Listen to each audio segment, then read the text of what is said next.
You look in the mirror, your face, your eyes, a thought flashing inside you like a flash of light. Who is thinking this? Who voiced this moment? Where does your I begin? For centuries, people have been searching for an answer to this question. Science says you are your brain, electrical impulses, synapses, chemistry. Everything you feel, decide, remember is the result of neural activity in your skull. Everything else is an illusion. But then why do you feel more? Why is pain not just a signal, but suffering? Why is love not a formula, but a warmth that can warm even the darkest night? The brain is an instrument, a magnificent, perfect one. But can an instrument be the subject of who plays it? There are people in history who have experienced clinical death, lost part of their brain, but retained their personality. They say, "I was there. I felt it. I knew it was me." But where was their brain at that moment? Silent, like a radio turned off. Does this mean that consciousness is not just a function? Philosophers have argued about these millennia. Descartes said, "I am thought, therefore I am." But who is the one who thought? Who observes the process of thinking itself? Believe that we are a soul trapped in some body, that we are a brain translator. The real essence is outside of it. It is silent when we sleep. It lives in deep inspiration. It whispers when the heart is squeezed by something elusive. Others say, soul is a beautiful word for something we do not yet understand. And just as we once closed the door to the gods, so today we declare a miracle that which cannot yet be explained. But still, one thing remains, a feeling that there is something inside us, deep, real, something that observes what is happening, experiences emotions, makes a choice. Perhaps we are not the brain and not the soul. Perhaps we are the point of perception, fire in the dark, consciousness that has awakened in the vastness of the world and is looking for itself. You look in the mirror again, and in the medical eyes you see more than just a reflection. You see a presence. You exist, and this is the most important thing. But if you are not just a brain, then where is the boundary of you? Where does your I end and the world begin? You feel the music, and it makes you cry. Does that mean that part of you is in the skull, in the sounds, in the memory of something important? You love, and this love lives not in neurons, but in gestures, in a look, in anticipation. It is in another person. So maybe you are not only inside, but also outside. And if your I can go beyond the body, does this mean that you are connected to everything around you? If a tree touches your being, does that mean that part of you touches its roots? If someone else's pain causes you compassion, is it not your own? Perhaps consciousness is not a light bulb in the skull, a beam connected to the light of everything. The brain only receives the signal, but does not create it. He is a receiver, not a source. Just as a radio receiver can pick up different waves, so man has learned to open up to different levels of reality. One lives thinking that he is a set of habits and instincts. The other thought that he was part of something of love, infinite, incomprehensible. But then the question arises, if we are not just brains, then what can we be? If we are not neurons, not a body, not a name, not a status, then perhaps we are the possibility, potential, consciousness that chooses to be closed within the boundaries of personality or to dissolve in the ocean of being, consciousness that seeks, sometimes in science, sometimes in art, sometimes in silence. Or maybe none of this matters. Maybe it's enough to just be. Listen, notice, breathe, that it is in this silence between the saliva, in this imperceptible moment when you simply realize that you exist. That's where the answer arises. Not in words, not in formulas, and in purity, clear feeling. I am. And this is already enough to know that you are not just a brain. You are more than that, something that cannot be explained. But what can you feel? But once the accused endure this feeling, it slips away. You find yourself in your thoughts again, back in the hustle and bustle, back in the role. You are a name. You are the duties. You are tomorrow's to-do list, and yet something inside remembers. It was as if you were standing on the edge of a huge abyss, not scary, with full light. And for a moment I saw who you could be. You don't forget, even if you can't explain. The world demands certainty. You have to be someone, a worker, a parent, a citizen, a student. But inside, you remain the one who observes. For those who hear their own thoughts like a voice behind a wall, a topic for those who can stop amidst the noise and ask, who is thinking this now? If you are not thoughts, not support, not a body, you remain the one who sees, witness, consciousness that has no form but animates everything it speaks of. Maybe that's why you look for answers in books, in the stars, in the eyes of other people. You seek a reflection of yourself, in the hope of one day finding out who you are. But maybe you won't find it. Maybe all you can do is live, be in every minute, honestly, completely. Not as a role, but as a presence. Not as a set of thoughts, but as light. And when you close your eyes for the last time, you won't take the memories with you. You can't take your name back. You don't remember your thoughts, but perhaps the consequences of what was real. The moments when did you feel it? When did you see?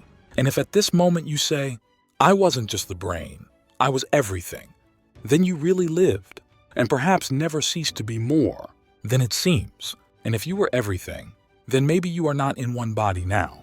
Maybe you are in those you love, in their laughter, in their tears, in their memories of you. Maybe you are in the words you once said and that remained in someone's soul. At first glance, it warmed me up.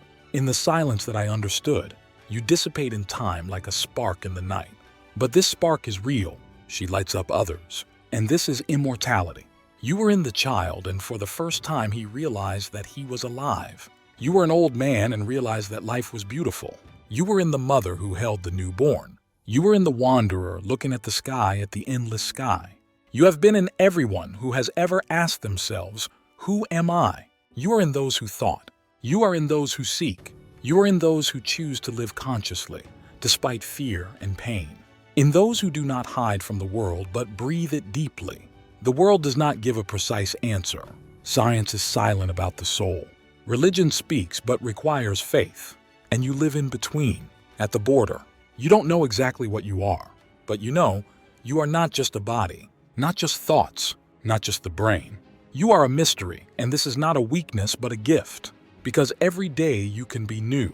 You can be a warm wind for someone else. You can be the silence of the question of chaos. You can be yourself, inexplicable, real, alive. And perhaps this is where the truth lies. You were not made to understand. You were created to survive, fully, open, as something much more than just the brain. And yet, inside there remains a desire to understand. You can't just live, you want to know why. Why are you here? Why you? Why now? But perhaps the question itself is a mistake. Maybe the point is not to find the answer, but to keep him honest, so as not to run away from him in noisy affairs, screens and vanity. And stay, sit in silence with this question, as with a friend you have been waiting for a long time. In such moments, life becomes almost transparent.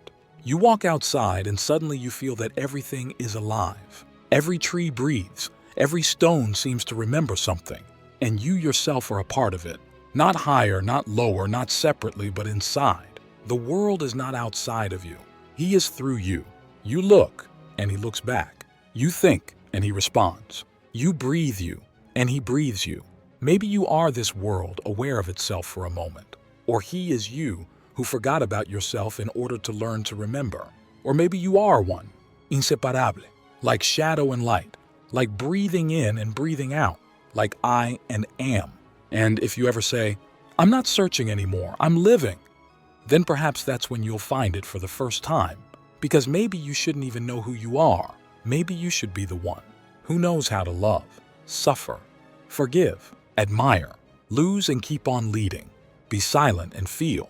Maybe you weren't made for the formula and to touch the mystery, silent, deep, infinitely beautiful.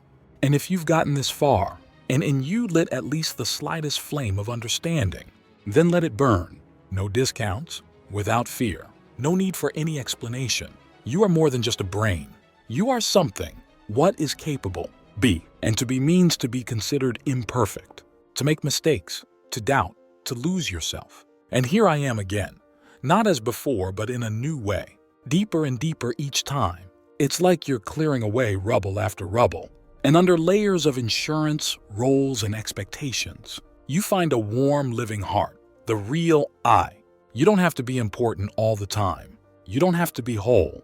You may be broken, and yet to be light. And perhaps this is the main paradox. We are looking for the truth, thinking that she was somewhere far away, and she is here. In the look, in the palm of your hand, in the breath. Truth is a quiet answer, and the silence that remains. When all the excess comes out, you are not just a brain, because thoughts can be drowned out, but you still stay. You are not just a body, because it changes, and you remain. You are not just a name, because in a work environment, you are more. You are a witness. You are a feeling. You are the fire that flared up in the midst of eternity to illuminate you for a moment. And when you get tired again, you'll get lost. You will feel lost. Stop. Close your eyes. Listen. Somewhere in the medical center, a voice will be heard. Without words, no sound, just presence. He won't tell you who you are. He remembers. You are more than that, and always was. And perhaps the best thing about this is that you were never alone. From the very beginning, someone heard your thoughts. When you cried in silence, someone felt your pain. When you were silent from fatigue, someone was silent with you. Did you think it was just an echo? It was a reflection of you in another, in the world, in something greater that whispers to you from birth. You are a part of me, and I am a part of you. The thought is scary. If you are not smart, does this mean you can disappear? Dissolve like a dream at dawn? But maybe it's the other way around. That's what liberates. As long as you think you are a form, you're afraid of losing her. But when you feel like a flow, you understand everything is moving, everything is changing, and you along with it. But you don't disappear. You just become different. Maybe death is not the end. Untangling the knot, maybe the brain goes silent, but you continue, not as a person. And what about the light? That returns to the source. You won't take any thoughts with you.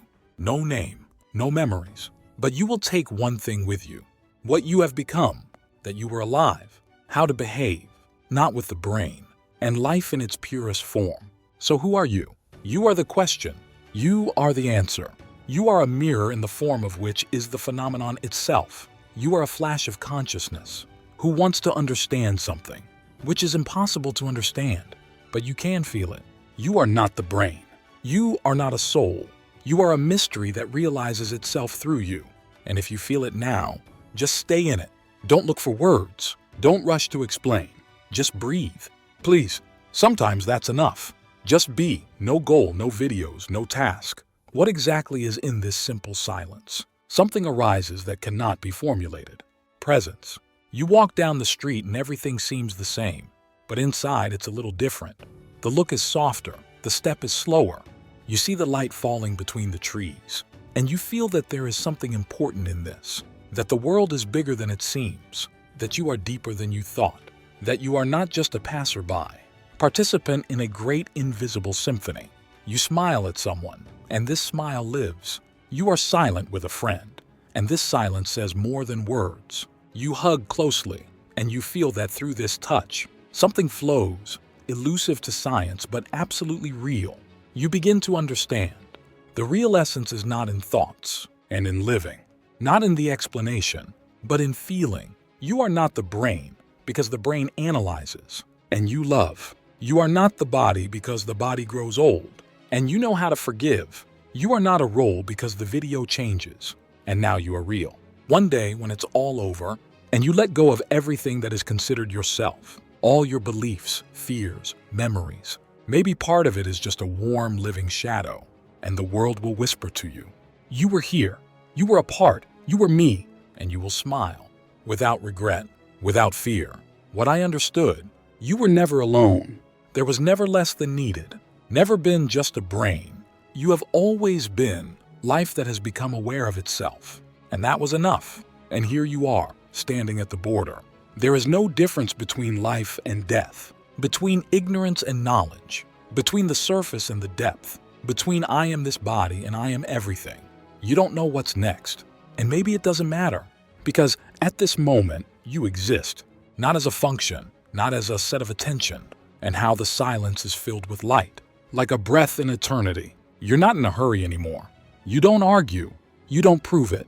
You just sit there, wherever you are, and you feel you are alive, you are real, you are a part. This is not the end, and not the beginning. This is a reminder that you are more than just a brain. You are a miracle, simple, silent, and therefore is infinitely present.